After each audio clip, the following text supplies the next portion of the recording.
This channel does not promote any violent, harmful, or illegal activities. All content provided by this channel is meant for an educational purpose only. Narendra Modi বাংলায় আসছেন, তারপরে শোনা যাচ্ছে যে অমিত শাহ আসছেন, তাহলে কি সবই 26-এর লক্ষ্যে প্রস্তুতি শুরু হয়ে গেল? হ্যাঁ, বিজেপির মধ্যে একটা হতাশা এবং ডেসপারেশন একসাথে আসছে। ওরা অনেক চেষ্টা করে বাংলায় জিততে পারেনি। 2019-এ 21-এ ওদের দাবি ছিল আগলে পার 200 পার। ওরা 200 পার হতে পারেনি। মোদিও ডেলি প্যাসেঞ্জারি করে এই রাজ্যে তার পার্টিকে জেতাতে পারেনি। ওরা আরেকটা বেপরোয়া প্রচেষ্টা করছে, কিন্তু আমি পরিষ্কারই বলতে চাই যে কোনো সম্ভাবনা নেই বিজেপির জেতার। এবং বিজেপির মধ্যে থেকেই আওয়াজ উঠছে যে না, মমতা আবার জিতে যাবে। বিজেপি থেকেই উঠছে, বিজেপির একাংশই বলছে। এটা বর্ষিয়ান সাংসদ সৌগত রায় বলছেন, মানে তো তাহলে তো আমি বিজেপির হয়ে বলছি না। বিজেপির হয়ে বলছি না, না আপনি দীর্ঘদিন রাজনীতিতে আছেন, আপনার কানে এরকম আসছে, এটার প্রকাশ্য প্রচারে বিবৃতিতে বিজেপির নেতারা বলছেন যে আবার তৃণমূল জিতে যাচ্ছে।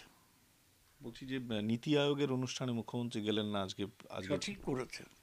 যে নীতি আয়োগের কোনো ক্ষমতা নেই, যে নীতি আয়োগ দেশে সম্পদ বন্টন করতে পারে না, সেখানে গিয়েই বা কী লাভ? আর গতবার নীতি আয়োগের মিটিংয়ে মমতা বলার ঠিক আগে মাইক বন্ধ করে দেওয়া হয়েছিল। এটা মমতা ব্যানার্জি শুধু অপমান নয়, এই রাজ্যের অপমান। তাহলে জার্নি ভালোই করেছে। শেষ করছি এই কথোপকথনটা যে ইস্যুতে শুরু করেছিলাম, তাহলে অনেকগুলো বিতর্কের ঝড় এবার উঠতে চলেছে পার্লামেন্টের অধিবেশনে, যার বিউগল বাজালেন মমতা। পার্লামেন্টের অধিবেশনে এবং পার্লামেন্টের অধিবেশনের বাইরে পাকিস্তানের সন্ত্রাসবাদী কার্যকলাপ এবং ভারতের নীতি নিয়ে অনেক প্রশ্ন উঠছে। সেগুলো আপনারা দেখবেন, অপেক্ষা করুন। পিকচার আবি বাকি হ্যায়। শেষের কথাটা অত্যন্ত ইঙ্গিতবাহী। দীর্ঘদিন ধরে দিল্লির রাজনীতি, বাংলার রাজনীতিতে রয়েছেন সৌগত রায়।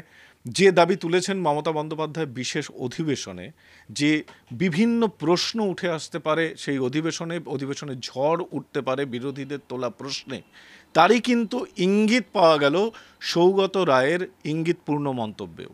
ক্যামেরায় তুষারের সঙ্গে Sourav Guha, TV9 Bangla, Kolkata.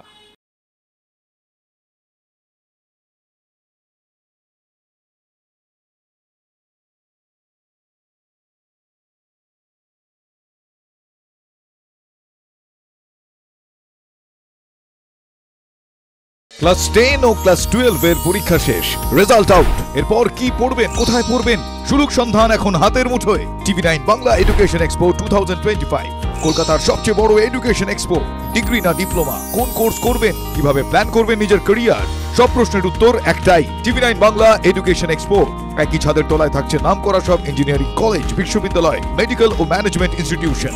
TV9 Bangla education expo 2025, 31শে মে ও 1 জুন বোস ইনস্টিটিউটে, কলেজ মোড়, সেক্টর 5, সকাল 10টা থেকে সন্ধ্যে 7টা পর্যন্ত। এন্ট্রি একেবারে ফ্রি।